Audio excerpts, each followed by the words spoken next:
Welcome, listener, to another night in the archives. The hour grows late, but the fire is still warm, and the shelves, ever restless, have offered up something curious once again.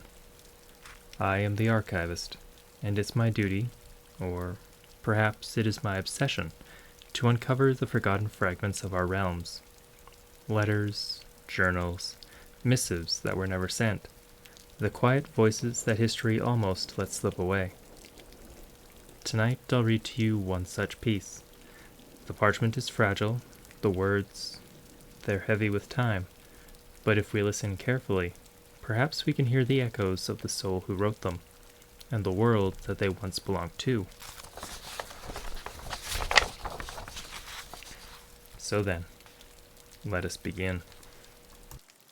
I have before me a letter.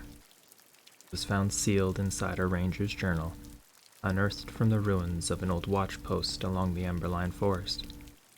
Its pages were half burnt, the wax seal melted and fused to the leather binding. Part 2. The Ranger's Last Letter Home. My dearest, if this letter ever reaches you, it means the road has carried me farther than I can walk back from. Don't let that trouble your heart too much. The wilds have always been my truest home. You knew that, better than anyone. I just wish I could have told you one more story before the trail grew quiet. I'm writing this beneath the boughs of a tall northern pine, the ones that smell like rain and catch the light in their needles. The fire beside me burns low, the smoke curling into the mist, and somewhere below I can hear the river whispering against the stones. It's funny, I used to think the forest was silent at night, but I've learned that it isn't silence at all. It's the sound of the world listening. The owls call across the valley, the wind drifts between the branches. Every sound folds into another, like threads in a great woven song. I've come to love that kind of quiet, the kind that doesn't ask anything from you, except to be present. If you could see it now, you'd understand why I stayed so long out here. The moonlight drapes itself across the moss, turning everything silver. Even my arrows catch the glow, like they remember the sunlight they were carved beneath. Sometimes I think, that's what we're all doing out here, trying to remember the light.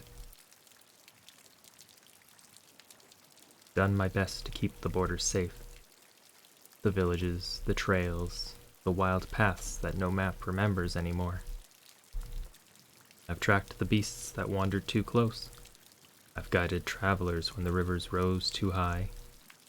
I've spoken to ghosts, and to worse things that only half remembered they were ever human. But I did what I could, and I would do it again, because someone has to listen to the things the world forgets. But lately, the woods have grown quiet in a different way. The birds don't sing at dawn, the deer have vanished deeper inland, and there's something older here, something that watches. I think I've finally met what's been waiting for me all along. Don't be afraid for me, love. I'm not afraid. The world doesn't end here. It just changes shape. And I'm ready for that. If the seasons turn, and I don't come home, plant a tree by the gate. Tall one, the kind that bends with the wind but never breaks. Let it grow strong, and when the wind stirs its branches, you'll know I'm there, whispering through the leaves, reminding you that the forest remembers.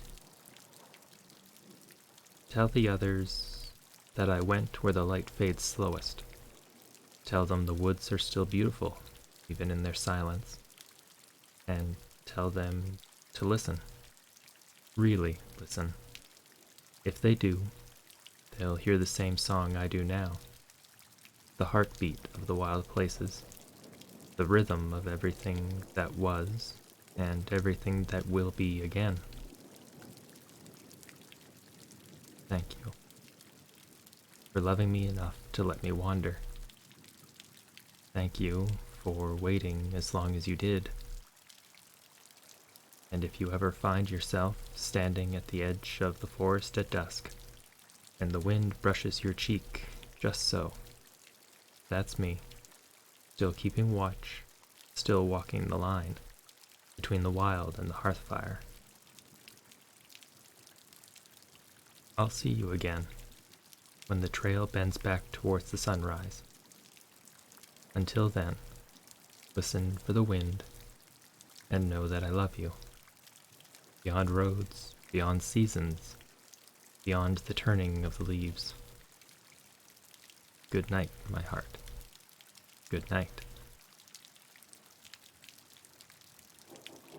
Penned by an unknown ranger of the Northern Reach. Another letter returned to silence.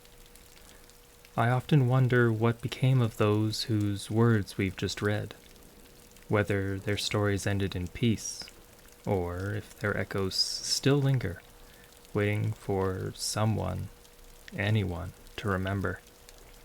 But for now, this one will rest here, among the other voices of the forgotten. Thank you for keeping me company tonight, here amongst the dust and the candlelight. If you'd like to hear more of the stories I've uncovered, the archives are always open. You need only listen. And if you have stories that you would like to add to the archive, or know where I can unearth more, send your missives by courier or scrying stone. Until next time, traveler.